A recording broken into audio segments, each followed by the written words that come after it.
From VQR and the Center for Media and Citizenship, this is Episode 8 of Circle of Willis, where I chat with personality psychologist and open science activist Simine Vazire about the advantages and prescriptive advice of the open science movement.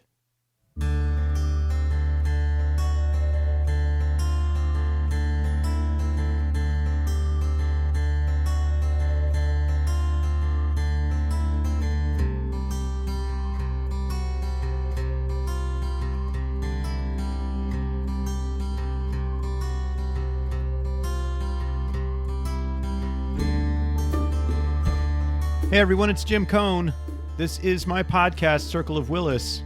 I don't know why that's funny. It's funny. It strikes me as funny right this moment. For this episode, I'm talking with Simine Vazire, who I'm just going to go ahead and characterize as an activist in what is, increasingly being called the open science movement. Although it hasn't really always been about open science per se, and we don't really refer to it as the open science movement in our conversation. I think I just like the sound of open science movement to, the replication movement or the movement to increase the repeatability of scientific studies or whatever, something like that. And in any case, I don't want to limit our view of Simine to her advocacy of what she might call open science practices. In fact, Simine is currently an associate professor of psychology at the University of California at Davis, where she directs the Personality and Self-Knowledge Laboratory, a lab dedicated to the study not only of the stability of our personality traits, but also of how we know ourselves and whether we know ourselves. Along the way, Simine somehow finds time for all this other stuff too. Like for instance, she co-founded the Society for the Improvement of Psychological Science, which goes by SIPS. That's in case you were wondering. She serves as editor-in-chief of the journal Social, Psychological, and Personality Science, and senior editor at Collabra, and she co-hosts her own podcast, which is called The Black Goat, which sounds a little ominous to me, but I don't think it's ominous. And she even writes the occasional op-ed for places like Slate Magazine, as well as her own blog posts. Point is, she's busy. This is a busy person, and if all that wasn't enough, she's also been at the center of the national conversations that scientists have been having about everything from open science practices like replication, transparency, data sharing, hypothesis pre-registration, all of that stuff. But also, and I think importantly, about the process of criticizing each other's work. About, when criticism crosses over into harassment and bullying, and why that line is sort of both super important and a lot harder to identify than many of us might think. Now, I have my own thoughts about all this, which I won't get into now, but I do want to say that I find Simine in particular to be a trustworthy conversation partner as we go through all of these growing pains.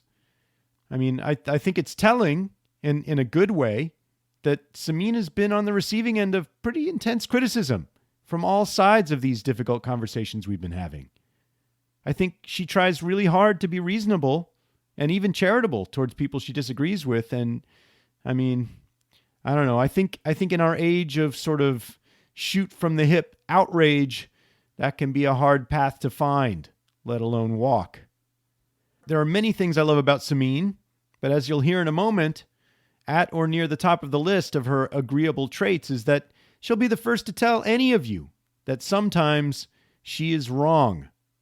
So, friends and foes and relations and other people, for your edification and enjoyment, here is my conversation with Simine Vazire.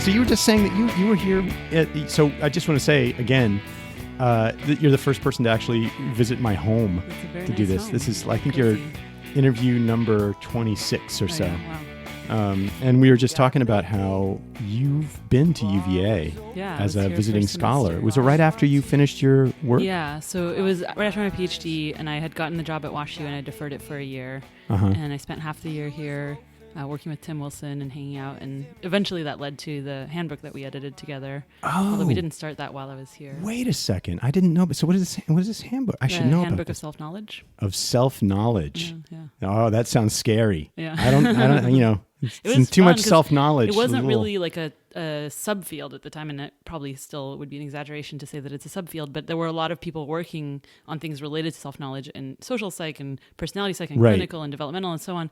And so we wanted to kind of bring all of that together into one place. Yeah. But we didn't do that until after. Yeah, when I was here, we mostly just hung out. I was dog sitting and house sitting Bobby Spellman's Oh, yeah. dog, and so I would go to the dog park and see Tim Wilson there, and we'd hang out. About there. that time, me and Bobby would have had a party. We had a party here together where we brought all the dogs and everything. Yeah. So she was away that semester, so I was staying in her apartment. And oh, yeah. I know exactly where Mickey. that is. Yeah. Yeah. So, John Haidt comes down still sometimes and stays in there. Yeah. I don't know why I'm laughing. Just the topic of John Haidt apparently makes me laugh. That's just enough. That's all I need. Wow. So self-knowledge. And that's really a big part of your domain of interest in personality, right? Yeah. So it started out as more of a methodological question of like how accurate are self-reports? When should we trust self-reports and when shouldn't Right. we? That's and, Tim's whole thing from decades, right? Right. And then, but I came at it from a totally different angle. I didn't come at it from like a cognitive, like what's going on in people's heads angle. I came at it from a practical, like the first paper I ever wrote as a grad student, we had self-reports of our participants, but we also had peer reports from their friends. Uh-huh. And for some incidental reason, we decided to use the peer reports in writing up the paper. And that was our measure of personality. And the reviewers were very upset about this. And they said, clearly the best measure of personality is a person's self-report. Otherwise, the whole field of personality seriously needs to rethink itself. And you thought, yeah, the whole field of personality needs to rethink itself. I thought this is an empirical question. Like, why Totally. would someone just state this totally as an fact? empirical Yeah. question. So then I became Shit, obsessed reviewers. with like thinking about, I still don't know who that reviewer was, but I want to thank Well. them because they like launched me in a totally different That's direction. the right attitude. But so then I did a lot of like more methodological work on like for what constructs are self-reports a good measure versus not, and then I realized it's actually a pretty deep theoretical question. Like, what Yeah. do people know about themselves and what don't they? And that's how I got turned on to Tim's work and all the social cognition work on what the mental processes are that people use to form as self-perception and Oh man, what's going on. we've started getting into this because it's obvious, but you don't think about it until you think about it. Yeah. Which is that self is an ongoing process that's unfolding in time. It's not a Static. thing that you Yeah. pull out of your brain and Yeah. weigh and bounce Yeah. like a basketball. Well, it's funny. My mom is a therapist, and I think sometimes it drives her a little bit nuts that I'm like a personality psychologist who Yeah. reduces people to like 5 numbers. Right.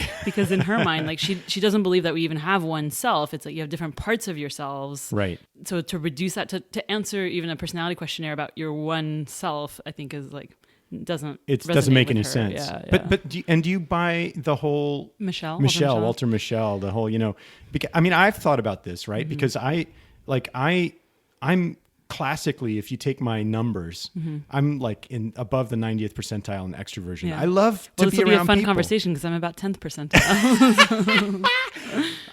So I love, but here's the thing.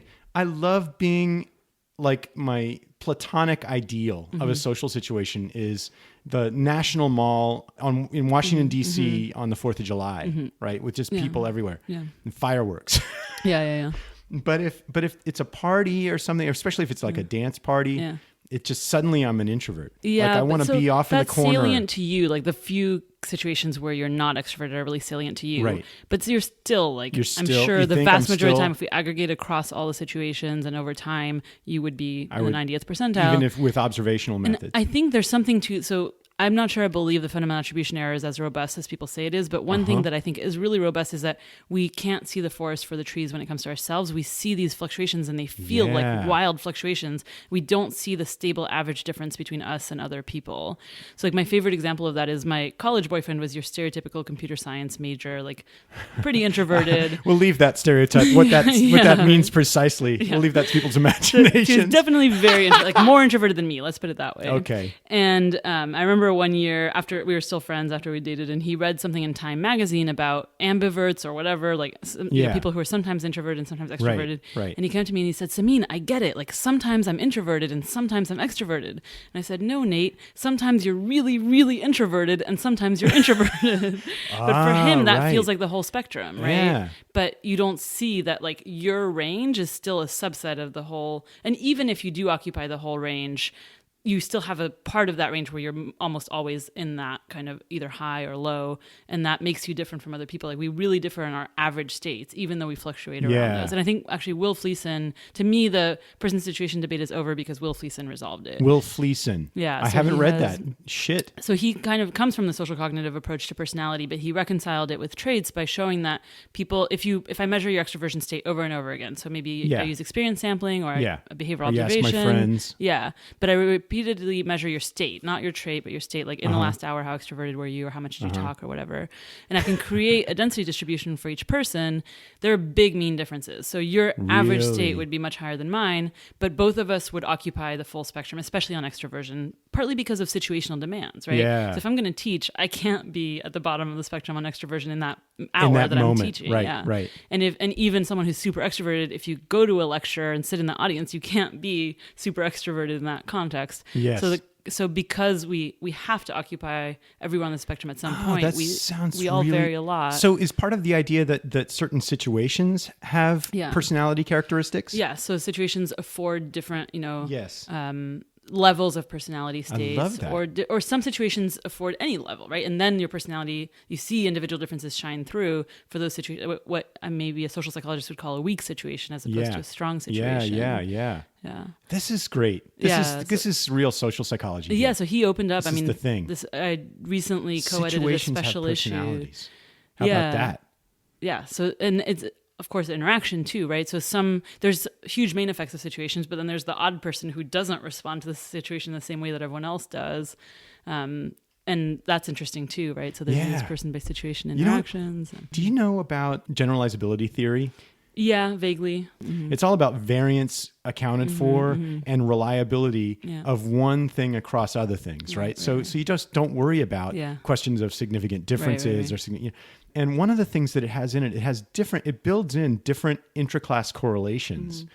One thing you can do with generalizability theory is get an estimate for, let's say, someone's extroversion score in a reliability estimate that's absolute, right? Yeah. And you would expect that to be relatively low, right?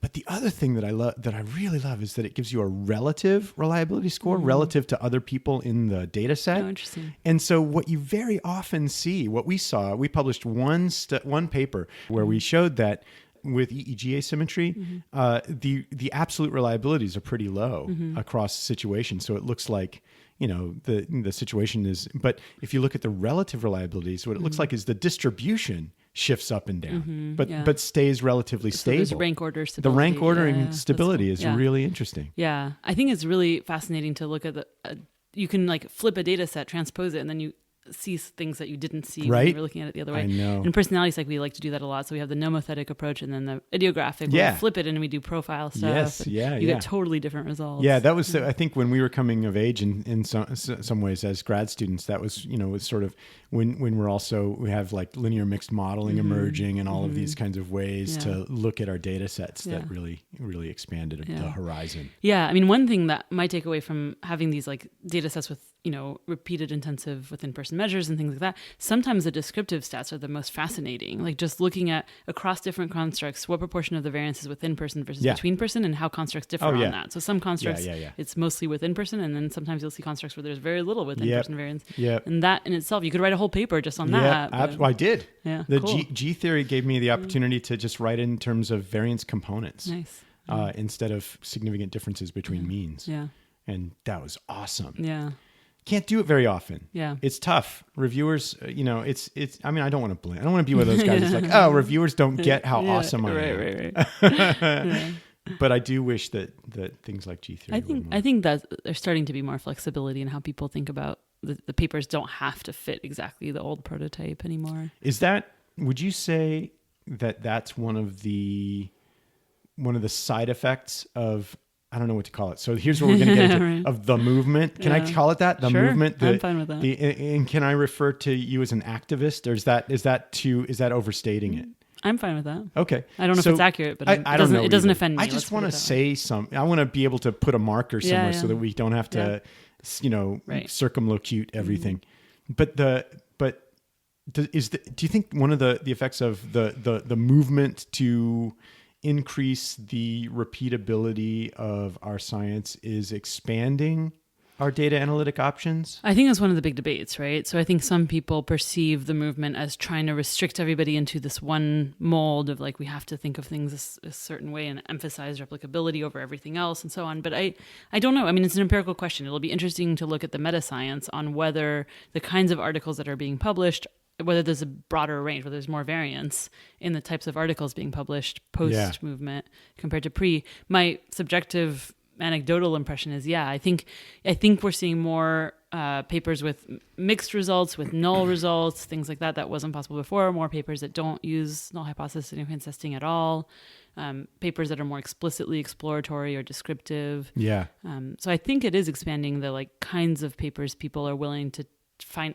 I think they're the papers that people had inside of them but didn't think they could get published, and now they're willing to try, and more reviewers and editors are willing to accept papers that don't fit the old mold. Yeah, maybe that's too idealistic, but well, I mean, like I said, we'll have to wait and see. Yeah. I mean, I've always been Lee Seacrest, my old methods mentor. So my minor was in methodology and measurement, with an emphasis on measurement, and I'm still sort of obsessed with reliability and these kinds of things. My own feeling is our measures is the root of maybe the root of our problem. Yeah. But I mean, that's a whole other. I don't want to hijack the conversation in that direction. But he used to call me a contrarian. It used to drive him crazy because every time he would come out with some recommendation methodologically, it's true. I kind of suddenly wanted to do the opposite. Yeah, I think that's. And I think there's some heuristic value in that in terms of moving things forward, because you can't violate the principles. Yeah. Right? Yeah, I think a lot of successful academics have that personality trait. It's weird. I don't know what that's about. So I want to do like N of 1 studies all the time. Yeah. No, that's awesome. I think expanding the range of things that we consider scientific contributions would be a great outcome if that was one of the side effects of this movement. So speaking of the movement, you're you're like a superhero. Can I say that? I can say that. You've had tequila already. You're one of the like key figures. Almost, I would say. I mean, I'm going to say literally a kind of a political figure in all of this. I mean, you're president of SIPS, the Society for the Improvement of Psychological Science, right? I got it. Uh-huh. Yeah. So you're the president right now. Chair of the executive committee, whatever. Chair of the executive so committee. it rotates. The executive committee selects a new chair every year. So I'm the chair this year, and then it'll be someone else next year. Yeah, well, to me, that's the president. Okay. And you probably can command the armed forces as well, right. Whoever those people are. But I've got this list here. Like you're editor-in-chief of SPPS, Social Psychological and Personality Science. Okay, sorry. I can't. You got the acronym right, which is already like, better than a lot of people. Really? Yeah. Well, SPSS, SPSP, SPPS. Yeah. Okay. It's hard to keep them straight. You've got you're doing. I can't remember exactly what your role is with Collabra. Senior editor. Senior editor with Collabra. I don't know what. Okay. You're current chair of the executive committee. You're president of SIPS. You've now got this podcast, The Black Goat. Yeah. Which you've been doing now for what, a year? No, just since February. Just since February? Yeah. Jeez, you guys move fast. You guys are efficient and organized. We're not perfectionists, let's put it that way. Yeah, well, that's good. And you run a blog. Once in a while. And you're at least you used to be. I mean, I don't know. You're pretty active on social media and things. I mean, I don't know because, this is one of the things maybe we'll touch on about, I would say last March or February even. I just bugged out. Yeah. I pulled the chute and bugged out. I don't interact with any of those groups anymore because I couldn't, there was one too many nights of lost sleep worrying about whether tone was a thing or whether I was completely crazy or what. Yeah. It's a really interesting thing. about trying to figure out like when should you try to have thicker skin versus when should you just disconnect and be like, I don't have thick enough skin for this. I'm just going to like show myself out. Because sometimes, I worry about like, so when I started a blog, I gave myself permission to not respond to comments if I don't want to. I don't have to engage with every critic or whatever. Otherwise, I would never have started the blog. Not because there are that many responses, but just in my mind, I imagined what if this happens and this happens. And I was like, okay, well, just because I put my blog up doesn't mean I have to engage with every response to it or whatever. But then that's an easy way to just avoid negative feedback or criticism. So I don't want to be that person either. Thank God for that. I don't want criticism. But finding that balance, right? Like I want to leave myself open to criticism and I want to listen to it. But then when I feel like the criticism is in bad faith or or other shit is going on in my life and I don't have the mental resources or whatever to deal with it, I want to give myself permission not to. But I don't know how that looks if people think I'm running away or, like people don't, it's, you don't always, it's hard. It's hard. Right. People don't know.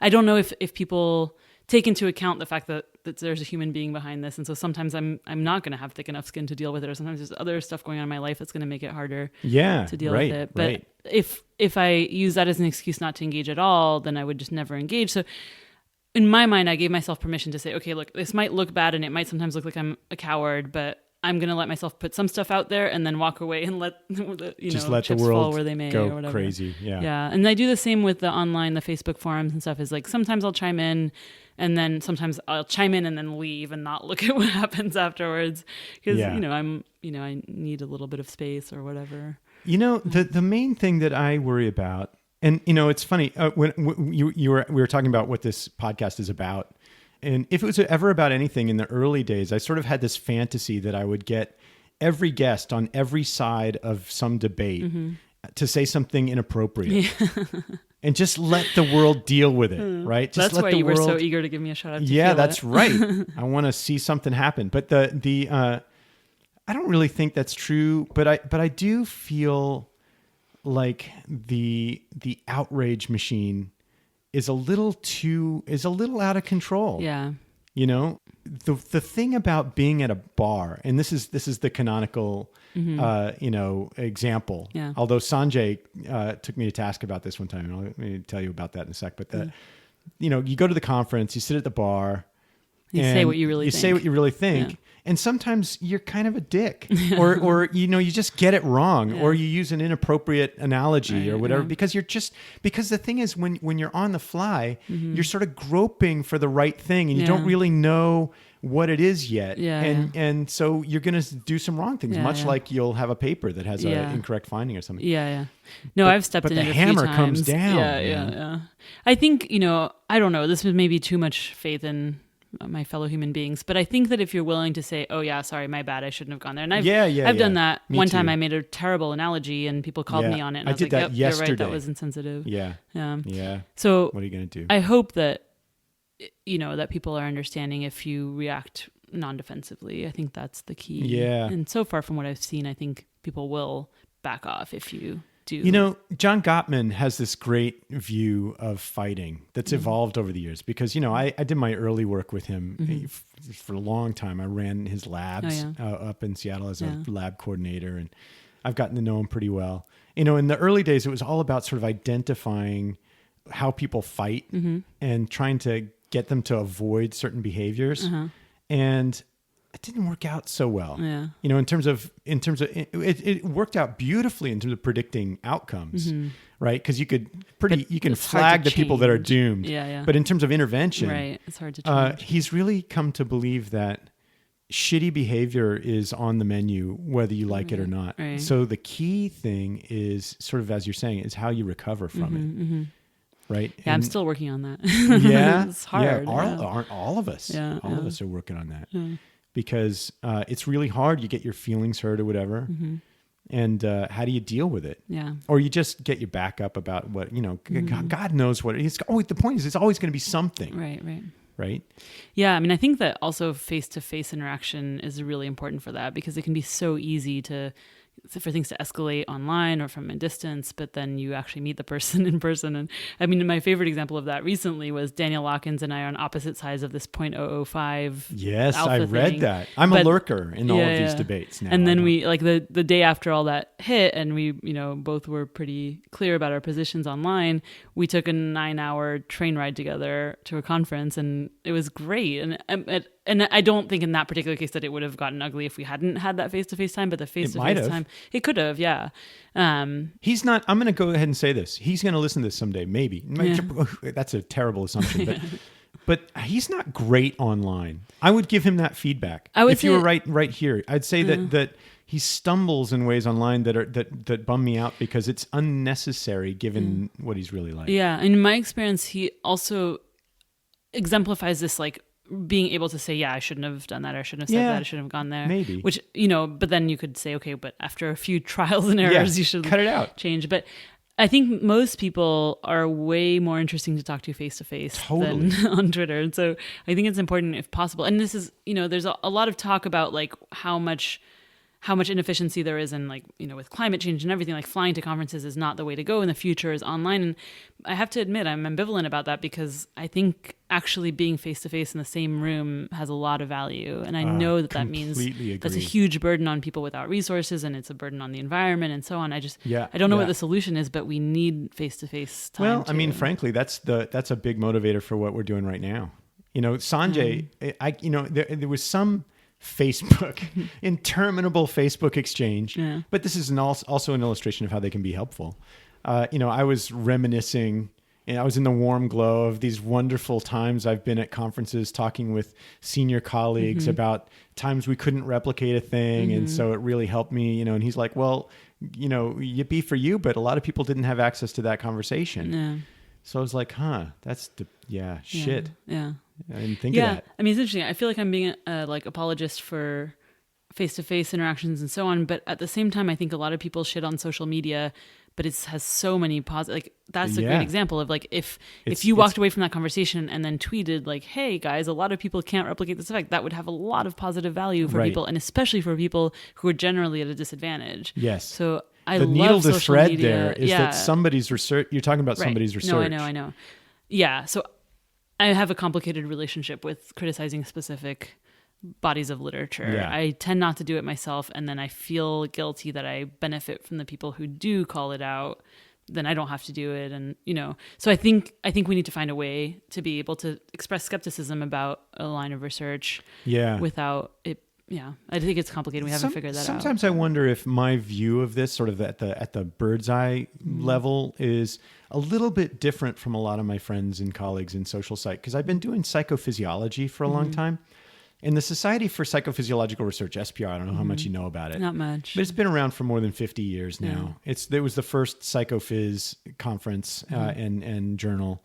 And it's been deeply methodological from the very beginning. And a lot of these growing pains, I think, SPR as a society went through a long time ago. That's interesting, because I think a lot of personality psychologists would say the same thing about their area. That interesting. We like, our conferences are like, well, they've now gone down to like maybe 25% is factor analysis than it used to be. Right. So it's always been a very measurement oriented and methodologically oriented field. Yeah. And so I think that... I say that in part because I've seen so much open criticism of each other's work at these conferences. Is that the sort of thing that you see in personality psych all these years? Yeah, certainly there aren't sacred cows, I would say, in personality psych. Like, there's nobody that you can't criticize. There's nobody who's like such a hero, which is something I feel sometimes in social psych. And I know it's a little dangerous as a personality psychologist to criticize social psych. I love social psych. I think there's many things that social psych does better than personality. So I don't want to sound like I think that personality doesn't have any flaws. But one of the things I do like about personality psych is that I can disagree with the biggest names in the field or my mentors or whoever, and it's all in good fun, and people kind of relish the debate. Yeah. And it doesn't become personal. So that, there's camps of like 5 factors versus 6 factors, or traits versus non-traits, or single factor even. Yeah. And there's the friendships don't always fall along the same lines as the intellectual positions. And so that makes things a lot easier. Yeah, that's nice. Yeah. That's sort of idyllic in a way. Yeah. I remember coming out with a book chapter where I severely criticized the whole research tradition of frontal EEG asymmetry, because I've been doing it as a graduate student, and it was a pain in the ass. Yeah. Like, I mean, so much of the time I couldn't make anything happen, and I couldn't figure out what was going on. I was doing everything right. Yeah. And then sometimes, poof, there it is. You'd see it. And so it was really a mystery, and I was very frustrated, and I felt like my career was doomed. Yeah. So I wrote this thing, and Richie Davidson, who's like invented it, right? Invited me to be his postdoc. That's awesome. That's great. Yeah, that's a sign of a really healthy field, I think. Yeah, I think so too. Yeah. So okay, so can I just bring up some of the prescriptive advice of the movement? Sure. Can we go through some of this stuff? Sure. Yeah. Because I want you to hear my confessions. Okay. And I'm going to the top. So one of the big debates that's come up is direct versus what's been called sort of conceptual replication. How would you characterize that debate? Could you characterize that for me briefly?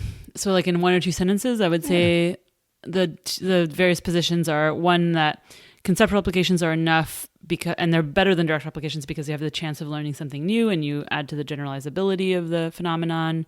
And the other view is that no, we need direct applications because when a conceptual application fails, there's a lot of ambiguity. And so if we only do conceptual applications, the original finding can never be falsified if it turns out to be a false positive, because there's always alternative explanations for why the conceptual application failed that are very plausible. Too many researcher degrees of freedom. Well, and not even in the post hoc explanation. And too many legitimate possible reasons. Right. So if you extend it, you don't know if it failed because of the extension or because the core phenomenon isn't reliable. Yeah.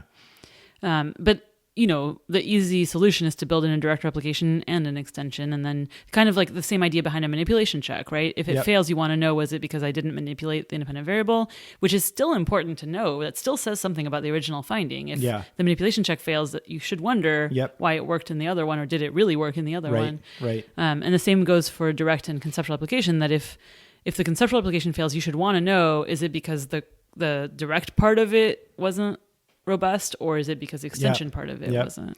This funny two responses to that I've had over the years that it's come up as an conversation. One is that in practice, I've been doing that for a long time, and I think a lot of people have, which is funny because theoretically I've always said, don't bother with the direct replication. So, you know, I'm saying one thing with my mouth and doing another thing with my that's feet. Interesting, yeah. And I've been doing that for example, you know, and again, I am not intending to pick on anybody, right. But you know, the glucose dip following the Baumeister ego depletion finding, when that first came out, I was thunderstruck. I was like, oh my God. It's like we have a currency to deal with for cognition. And that's just such an advance. So I wanted to do some of that, and I wanted to manipulate it in different ways using social presence and things like that. But I couldn't, I'm going to say it, I couldn't replicate it. Yeah. I just couldn't. And I tried a lot of times. And I contacted people, and I tried to work it out because I was seriously distressed by that. But I intuited that I wanted to just see if I could do it first before I'd start moving it around. Right. I think you're probably right that a lot of people were doing that, but it wasn't getting out. It wasn't getting out into the world unless we were having conversations like this at the bar at conferences. And I think even when it wasn't leading people to change their minds about the original phenomenon a lot of times. Like it was still like people were dodging the conclusion that maybe the phenomenon was a false positive or wasn't robust. And again, like I think we should be conservative in jumping to that conclusion. It should take a lot for us to reverse our view on something, like thinking about it from a Bayesian perspective. Like if we have a strong prior, if we have strong evidence to begin with, then one failed replication shouldn't be enough to reverse that, but it should be possible. And I think the situation we were in before was that there wasn't a mechanism for the consensus in the field to change. The lab could change their mind and say, yeah, I'm not going to try to build on that because I've tried to replicate it and it doesn't work. And that might spread to a few other labs, but I don't know of cases where it spread to the field and the field was like, oh yeah, no, let's not go down that road. That turns out not to be fruitful. Yeah. So I think what many of us who want to promote more direct replications want is a mechanism. We say science is self-correcting, but it's hard to think of examples where we really walked all the way back on a finding. On a finding, yeah.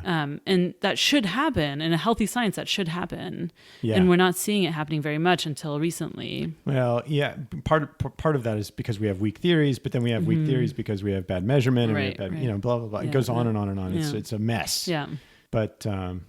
So in my training, in my measurement training with Lee Seacrest, he drummed it in my head that direct replications were useless. Yeah. And here's why. So we had to read David Licken's old piece from like 1968, where he lays out different kinds of replication. Okay, I don't know that one.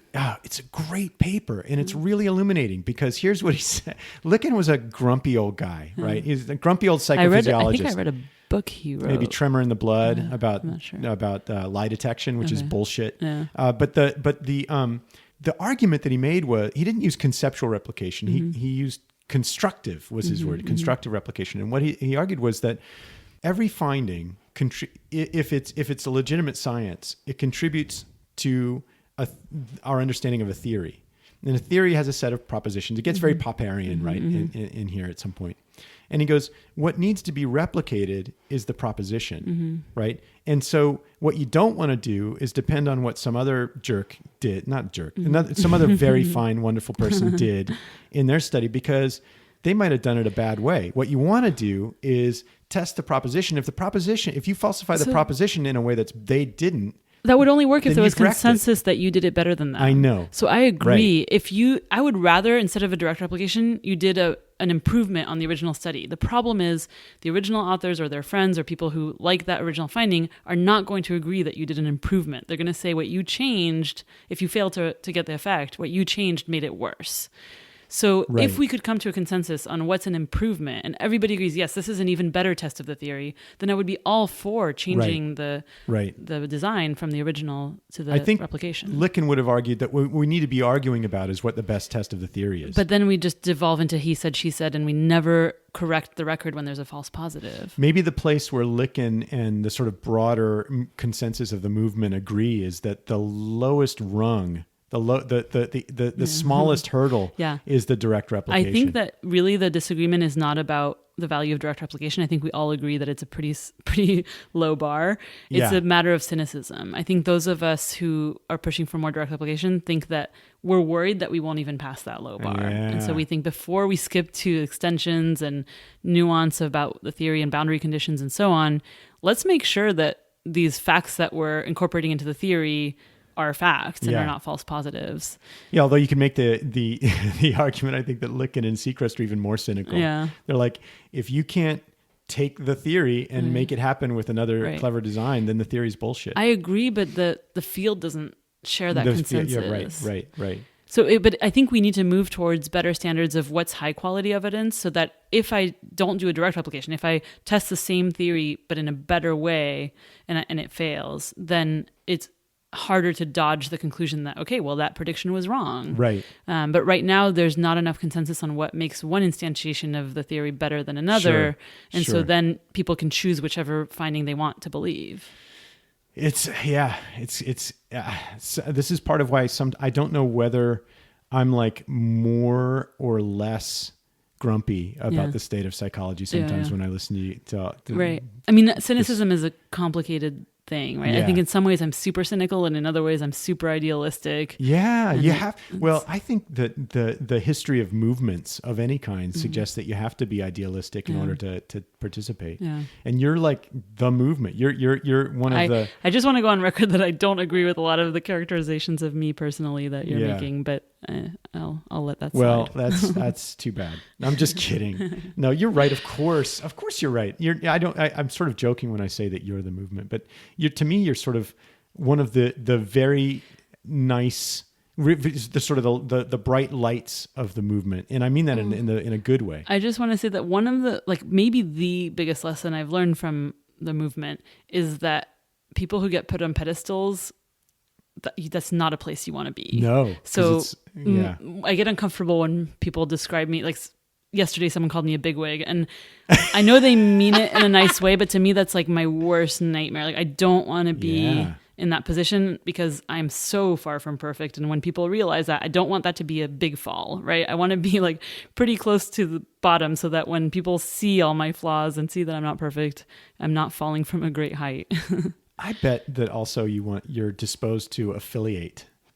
Yeah. I mean, one of the things, it was interesting, I'm curious what you think about this, but one of the reasons I like doing a podcast, and we talked about this, is that I like deflected attention. So I like in this role actually in SIPS, like technically I'm the chair of the executive committee, but Brian Nozick and Alexa are kind of the MCs of the conference, Right. because I'm not good at like having the spotlight directly on me, but I won't deny that I like to have an influence and so on, but I like that to be a little bit more indirect or deflected. So the nice thing about the podcast is that you can record it and imagine that nobody's going to listen. Right. That's what I have to do when I'm recording a podcast. Okay. Well, that's interesting. And maybe this is part of why when I saw you at APS last May, I asked you about editing SPPS and you were like, I love it. And I was like, you're crazy. I love editing. I can't stand it. Yeah. I can't take the pressure. Yeah. I like being up on stage, man. I can be on stage all day long.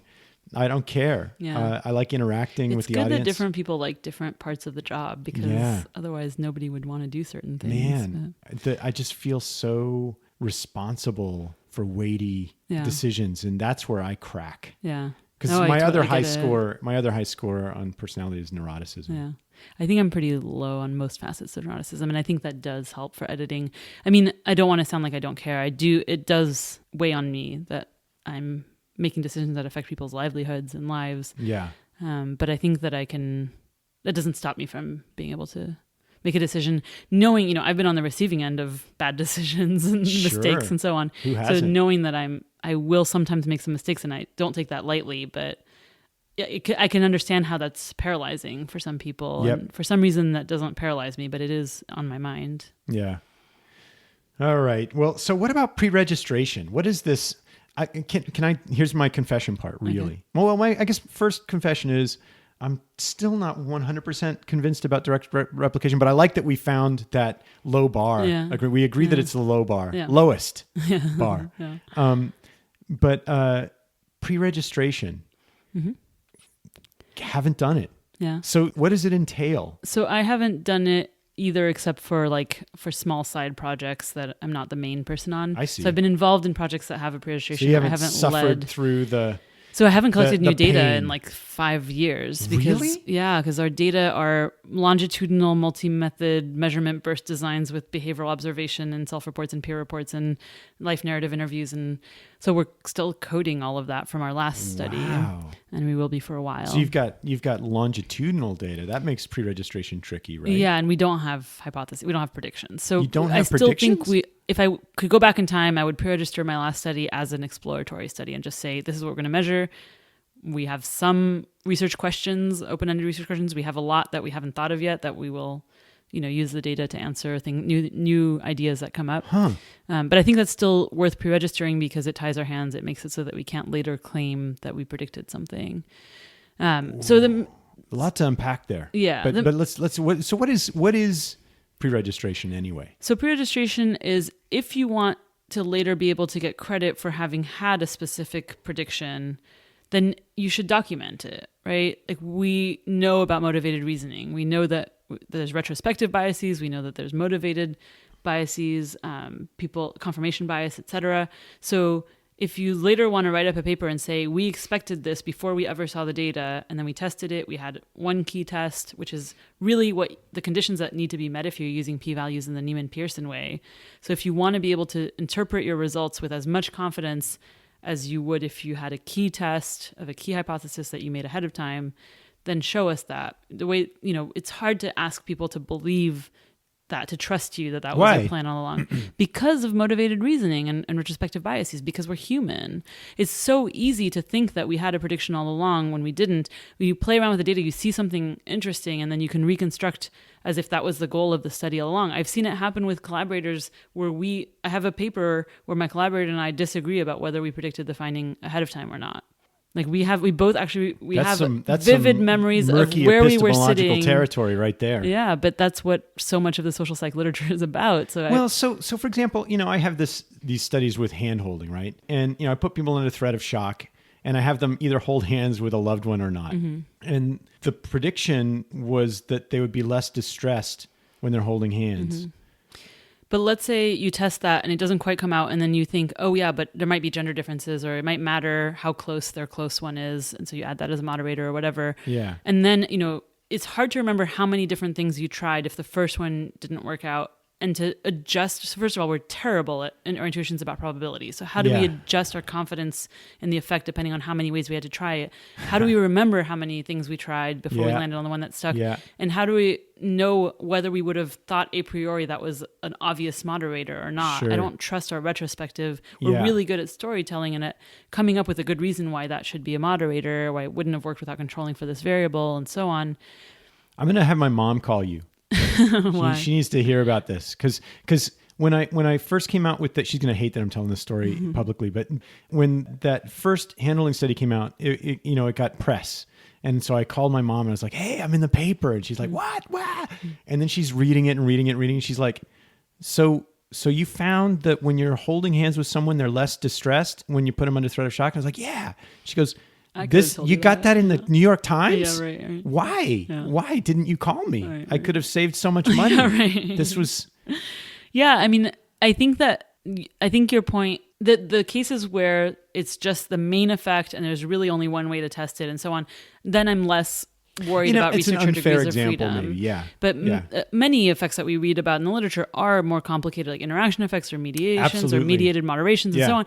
And intuitively, I never trust them as much. Yeah, and I think the reason is that we know there probably were a lot of ways to test that. There probably were a lot of different variations on the hypothesis that all are theoretically plausible and easy to come up with a rationalization for. And some of them must be true. So it's not the case that just because it was slightly post hoc that it's not true, but our confidence should be less than if that was exactly the prediction that the researcher made ahead of time. And so does it get tricky though? I mean, so a pre-registration is, I don't even know exactly what it is in terms of what the documentation looks like.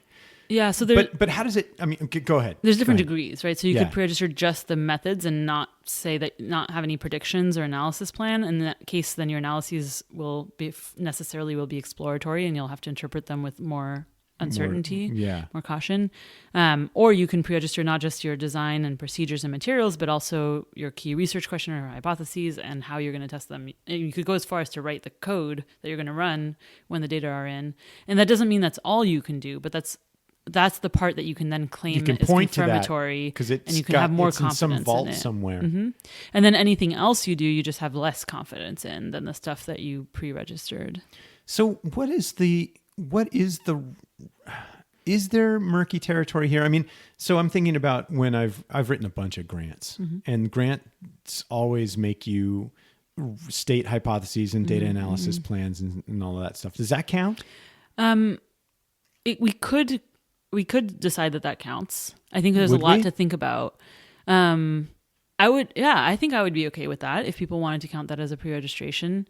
Yeah, I'd have to think more about it, but I think it's not too far from what we mean by pre-registration. I'm fishing for some help here because I might be able to claim some pre-registrations. Yeah, I don't know. I think our field needs to come to a consensus about that, and I don't know enough about what level of detail goes into those kinds of things. I know my own case, but my research is pretty far from the mainstream in terms of design and so on. So I don't know what's typical. I don't know how detailed those plans are. I don't know how much, often there's a pretty big time lag between when you write the grant proposal and when you actually do the study. So it's possible that the design changes quite a bit, the predictions change quite a bit, et cetera. But if they don't change, I don't see, I'd have to think more about it, but I think it could count as a kind of maybe depending on, and like I said, pre-registration is kind of on a spectrum. So depending on the level of detail and the level of precision in the description, it could be a more constraining pre-registration, in which case you can make really strong conclusions. Yeah. Or a more fluid pre-registration, in which case it's a little bit better than no pre-registration, but maybe not as far. It doesn't give you as much confidence as a really detailed one.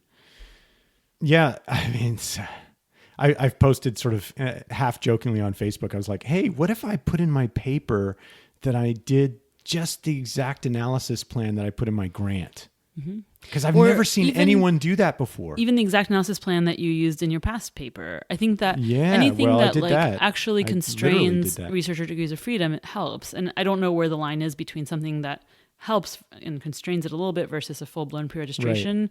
But I think it's probably going to vary from domain to domain. Yeah. Research domain. And it's hard because sometimes in some domains it is legitimate for the decision rules about analyses to change from study to study. Sometimes you exclude outliers based on 3 standard deviations. Sometimes it's 2.5. But it could be a principled change. Oh, absolutely. And so that's where pre-registration comes in handy, is then you can say, no, I know it looks weird because in study 1, we excluded them based on 3 standard deviations. In study 2, it was 2.5, but we pre-registered it. It wasn't a post hoc decision. It wasn't data dependent. It's tricky though. I mean, I totally, first of all, I totally see conceptually the advantage. Part of my resistance is that I just don't want to do another goddamn thing. You know, I don't want to do another thing. So Liz Dunn gave great talk at SBSB, and she made a YouTube video of it. So she had, I think, some reservations of her registration. I think probably similar ones. Yeah, because it's a pain in the ass. I mean, conceptually, it's totally on board. Yeah. So I think it's less a pain in the ass than you might think, and that you save time later on. And so, I'm probably not the best person to talk about it because I haven't done it. What we've done is, because we use existing data that we collected 6 years ago and we're still coding and so on, we can't do a data independent analysis plan because we know too much about our data. So we still register our planned analyses, but we don't claim that they're pre-registered. We don't claim that it's independent of the data. But even that, it's hard. We have to pin ourselves down to say, well, there are 6 different ways we could test our research question. And to have to decide ahead of time, which one do we think is actually the best test? If we had to pick one, which is the best test, and the other one, and which one are we committing to believing more? Yeah. We're going to kind of tie ourselves to the mast a little bit and not give ourselves complete wiggle room. We still have some wiggle room because we'll still say, well, okay, this is our key test, but we also think it's worth trying it these 4 other ways. Yeah. But if the key one doesn't come out, then we're at least blocking ourselves from making really strong claims.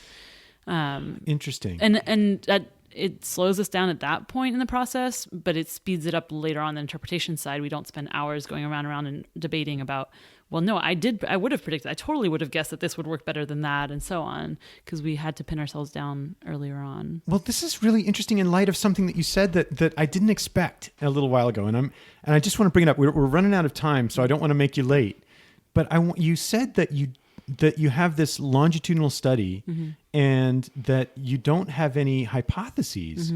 And can you talk more about that? I mean, I didn't know that. Let me just, first of all, I'm not pouncing or anything. No, I don't feel. I guess philosophically, where I come from intellectually is that's not possible. Right. So I did have a research question, and it's in my NSF grant proposal, and it's that we want to look at whether people have self-knowledge, not just of their average trait level, but what we were talking about before with Will Fleeson, the within-person fluctuations. Do people know how much they fluctuate and when they're particularly high or low? Right. Both on a short-term scale, so we have 1 or 2 weeks of intensive within-person data, self-report on ESM, and observer ratings using the ear.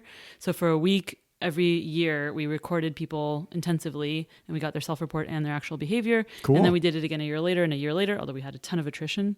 Oh, that sucks. Sorry. And we have I did not know how to do longitudinal. It's hard. So the kind of broad research question driving the study design was, are people accurate about their state personality, how they're fluctuating from one situation to another, one day to the next, and also 1 year to the next? Do they know how their personality has shifted over time? What about peer reports? Are those more accurate, less accurate, et cetera? So it's kind of open-ended questions.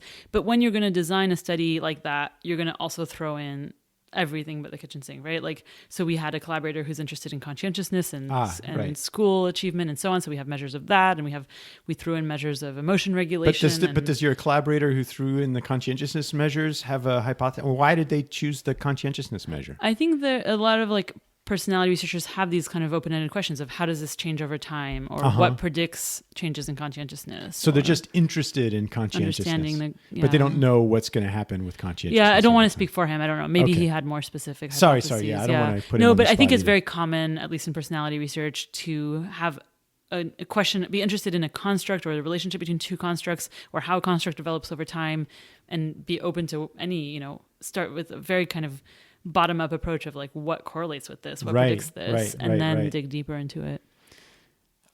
So do you have an expectation for what sources of variation in personality measurement are going to be primary or secondary, or how they're going to manifest and things like that? What do you mean? Oh, well, I mean, I'm trying to think about so you've got, self-report, you've got other report, you've got situational measures, you've got all these kinds of things. Yeah.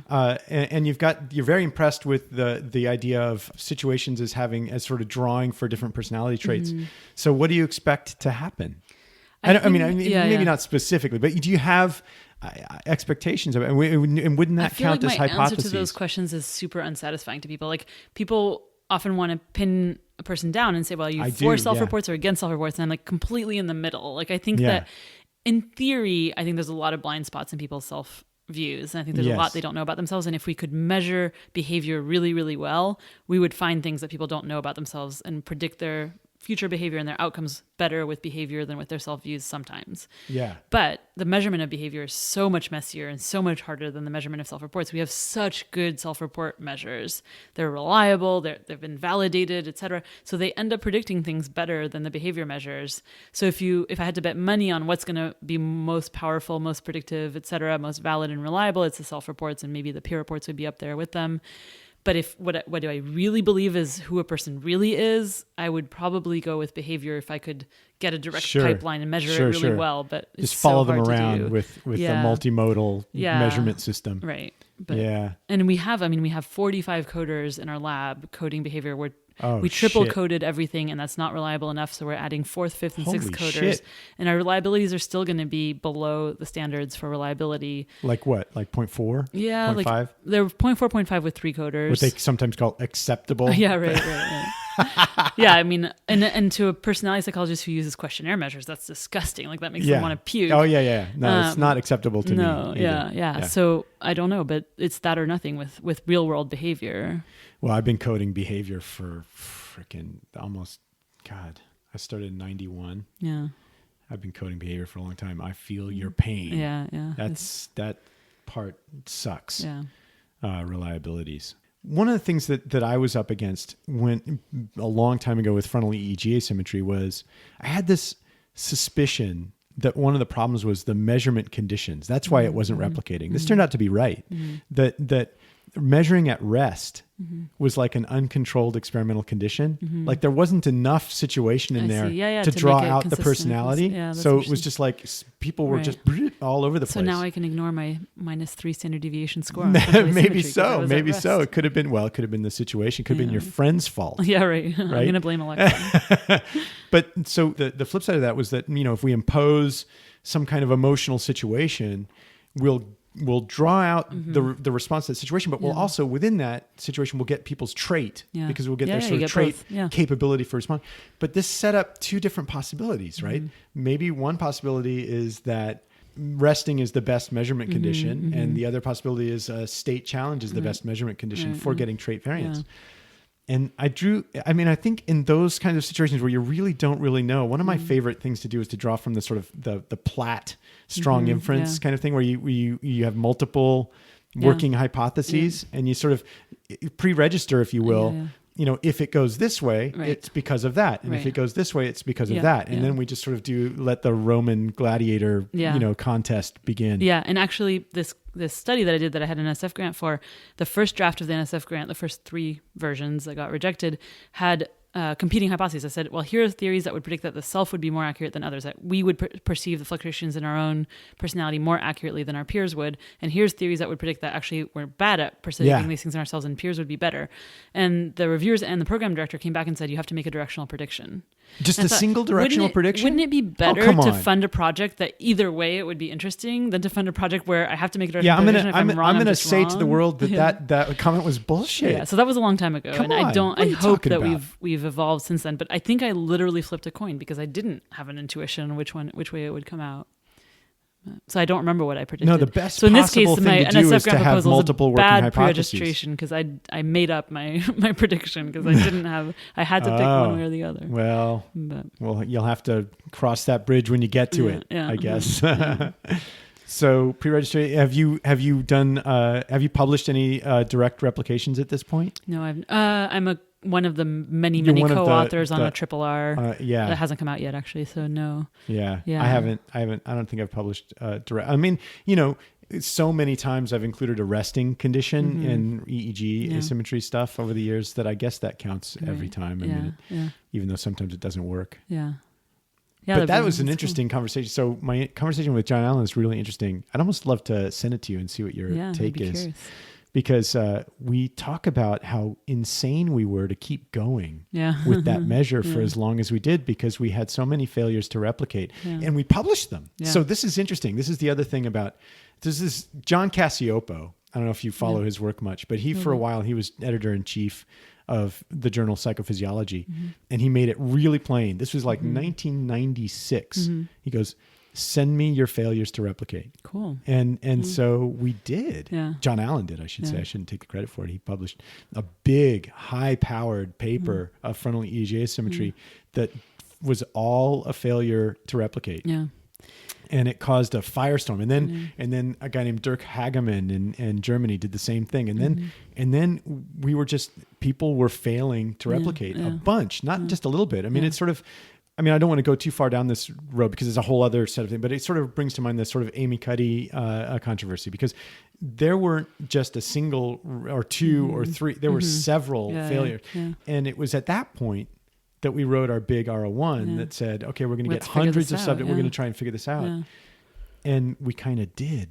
But the period of time where there was this turmoil around that measure was like almost 10 years. Yeah. And I think that, I know this is very idealistic and naive, and I know that humans are more complicated than this, but the people who were the first, like, let's say you originally published a successful, frontal asymmetry study, and then this whole debate comes up about whether it's real, whether it's replicable, you should be flattered that many people want to spend that much time and attention trying to figure out if this effect is real or not. That suggests it's important. Interesting. And that Right. So I think a healthy science is one where we've identified some really key problems or questions that the field is committed to answering, and then we engage in a vigorous, debate and adversarial collaborations and try to get to the bottom of it. And it's not personal, but I know we're human. I know we get invested in things, but that's what I would like science to look like. And it sounds like some sub areas of psychology have achieved that. And I just want that to be the case across the board.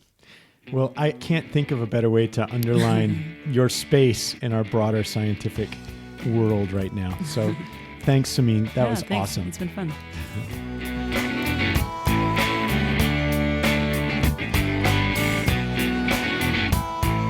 Okay, that's it, everybody.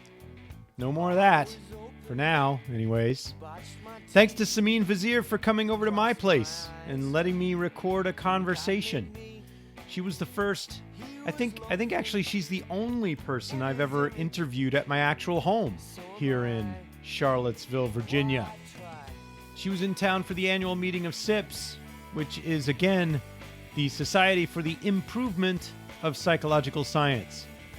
You can check out more about SIPS at improvingpsych.org,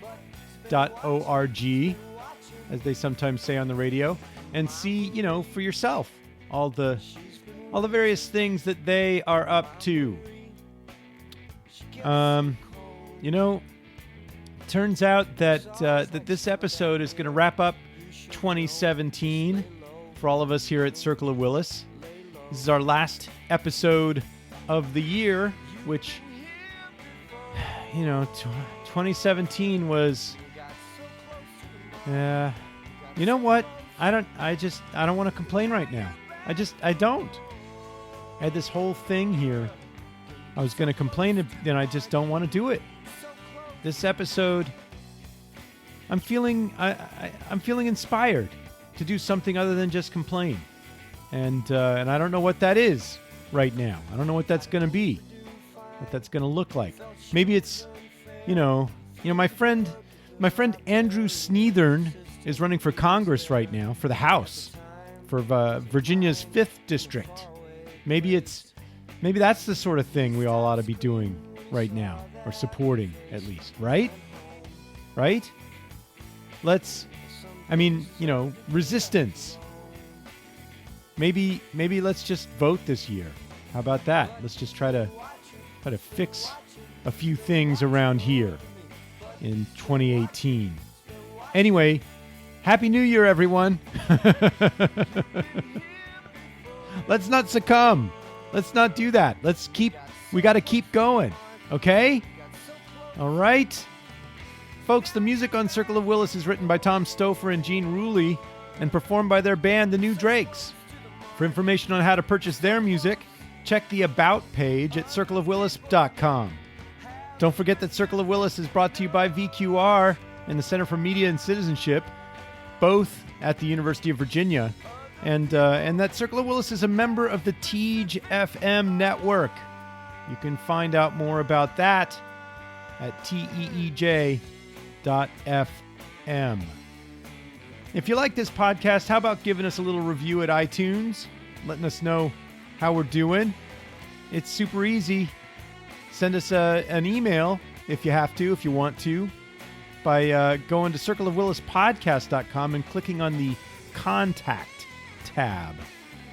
In any case, I'll see you all at episode 9, where I talk with psychologist, entrepreneur, and good old friend Hal Movius of Movius Consulting about the science, bringing science into the private sector and using science to inform how we negotiate with others. It's one of the most unpleasant experiences anyone can have is a negotiation, and Hal's been coaching people on how to do that for a long time.